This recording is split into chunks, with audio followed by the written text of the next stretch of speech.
One thing I get asked about all the time when it comes to writing music are transitions.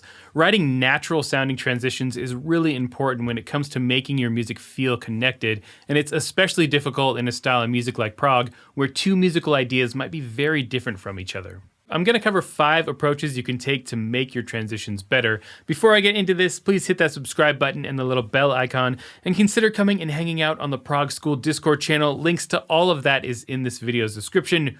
Now let me transition back to the lesson. Before even thinking about what kind of a transition to use, ask yourself, do these musical ideas even belong together? So many musicians are guilty of cramming ideas together that shouldn't even be in the same song, let alone right next to each other. And this is a major problem in the prog world, and it can lead to very disjointed compositions. Just because your two musical ideas are really great on their own doesn't mean they necessarily belong together. Another thing to keep in mind is the more that two musical ideas differ in tempo, key center, and style, the more difficult it is to transition between them. It's not impossible to go between two very different ideas, but the further apart they are, the trickier it gets. Once you've decided that two musical ideas belong together, it's time to work on the transition between them. The first approach I want to cover is what I call a direct transition. Now, I'm coming up with my own titles for these, by the way. In classical music, a transition refers to a specifically composed section of music, which is something I will cover in this lesson, but I wanted to differentiate these approaches a little bit more. A direct transition is what it sounds like, going directly from one section to the next, and technically this isn't even really a transition, but it's often the best way to get from section to section. This is probably the most common way you hear music get from one idea to the next. Think of most pop songs you've heard. Usually they're going directly from the verse to the chorus, for example, with no added transitional elements. And this can also work well in the world of prog. If your two musical ideas have a similar tempo and key signature, this is a great option, and it can help to trim some of the fat from a more complicated song. For most of this lesson, I'm going to be using my tune The Fourth Wall to demonstrate these techniques. I wrote this one a few years ago, and I just decided to remix and re-release it. You can find it on all major streaming services January 29th and on my Bandcamp right now. Links to all of that is down below. This is a 7-minute prog metal tune that goes in a bunch of different directions, and I use a lot of these transitional approaches throughout the tune. I do a couple of these direct transitions here, from the second chorus to the bridge,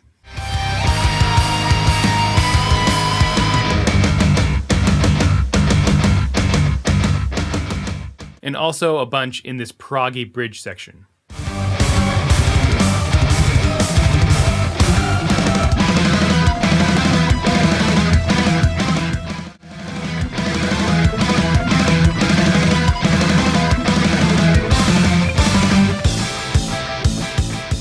All of these ideas in the bridge are complicated enough on their own that they don't need anything fancy to transition between them. They're also all at the same tempo, which makes it pretty simple to get from one idea to the next. Using a direct transition is a pretty basic idea, but it's often overlooked, especially in this style of music. The second transition approach is in the same vein as the direct transition. This one I call the fill transition. What we're doing here is using a fill or a run in any or all of the instruments at the end of the first idea to get into the next idea. The most obvious way to do this is with a drum fill, and good drummers will naturally do this to draw the listener into the next part of a song. But as a composer, you can either compose a drum fill yourself or let a drummer know what kind of a fill you'd like to connect particular parts of a song. For example, this snare drum fill out of the first chorus.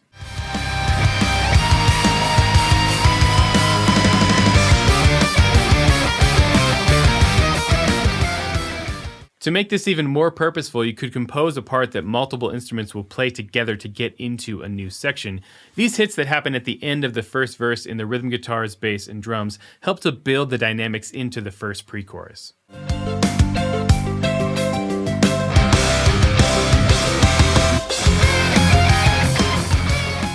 There's a little 16th note run at the end of the long bridge that all of the instruments catch that syncs everything up into this big dynamic change.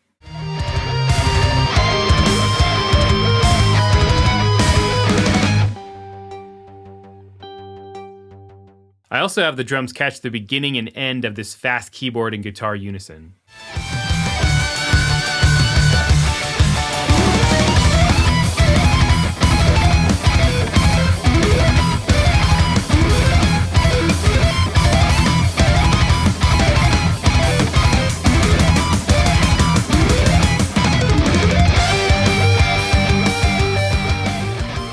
I'm not adding totally new sections of music, but I'm using fills and runs to get from one idea to the next in a more natural way. The third transition approach is the classical approach of actually writing new material for a transition. These can vary a lot in length and complexity. A composed transition could be just a single measure, or sometimes up to a full minute of new material. It kind of depends on what you're transitioning between. If you're dealing with two very different musical ideas, you might need a long transition to get from one to the next.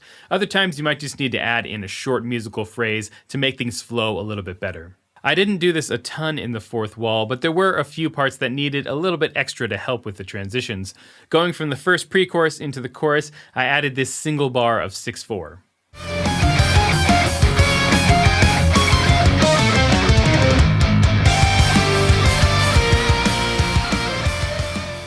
The pre-chorus is in F minor and the chorus is in G minor, and the chorus is in a different time signature as well, so this extra measure helped to make the harmonic and the rhythmic transition smoother. From the intro into the first verse is where I composed something that was longer and more involved.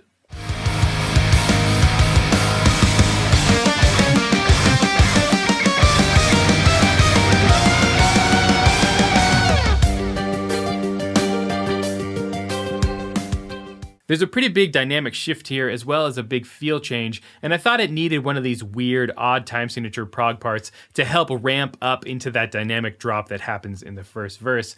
And this is the kind of thing you hear a lot in the more noodly styles of prog, but in the right place, it can work really well. These composed transitions can also be a great place to add in some virtuosity. I'll often do a really fast unison run as a transition, like this idea from a riff I posted last year.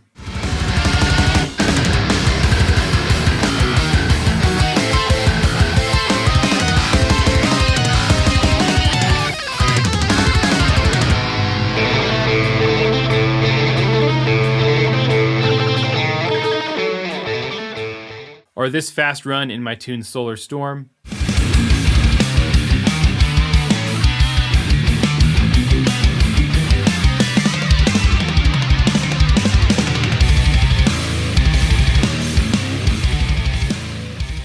Or these fast triplets that happen all over the Great Stereopticon.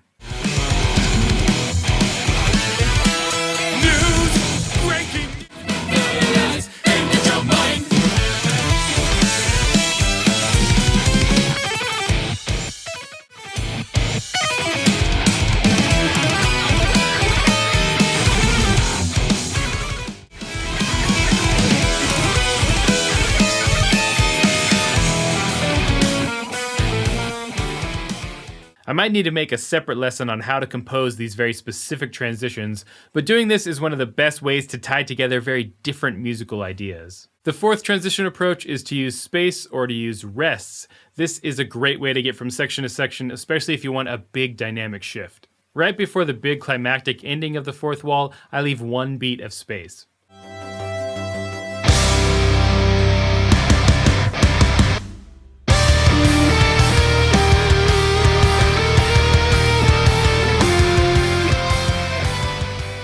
This builds some extra anticipation and makes that next entrance hit a little bit harder. You can do this like I just did and have total silence, or you can strip the arrangement back to have less instruments. Into the second chorus, I have just the drums play for one beat.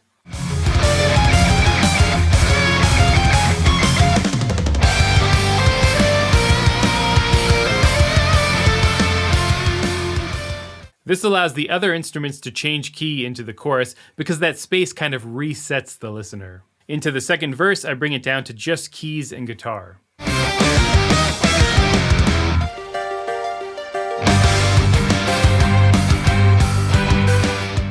This makes the entrance of the rhythm instruments hit harder, but it also provides a nice dynamic change into this verse. I use the same idea at the end of the bridge.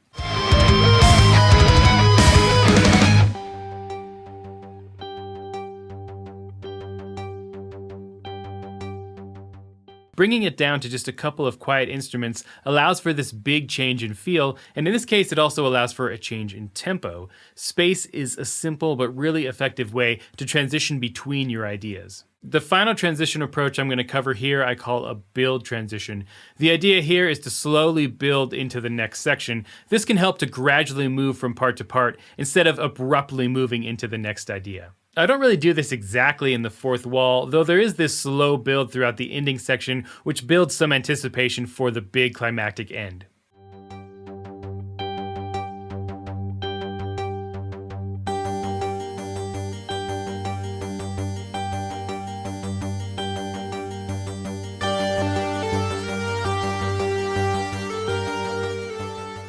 There are a few of these building moments in one of the riffs I mentioned earlier, though. In the beginning, there's this gradual build to help move from this melodic idea into this angular metal riff. It slowly gets more and more intense, as well as harmonically darker.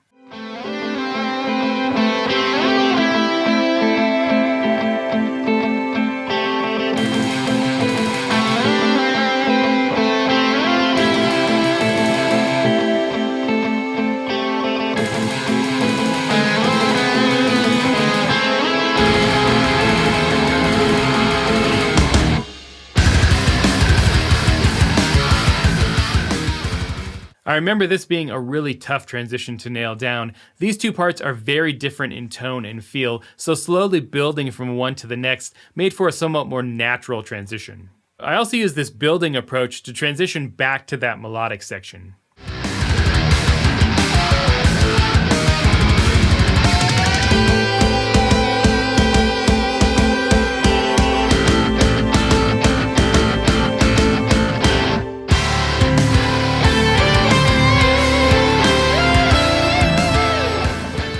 If you have two very different ideas, this building approach might be what you need to get from one idea to the next. So there are a few approaches you can take when dealing with transitions. This is something I spend a lot of time on. Sometimes I'll spend more time on the transitions between musical sections than on actually composing those sections themselves. Transitions can really make or break a song. Hopefully you found some of these tips useful, and if you enjoyed this lesson, subscribe, hit the bell notification, like, comment, share.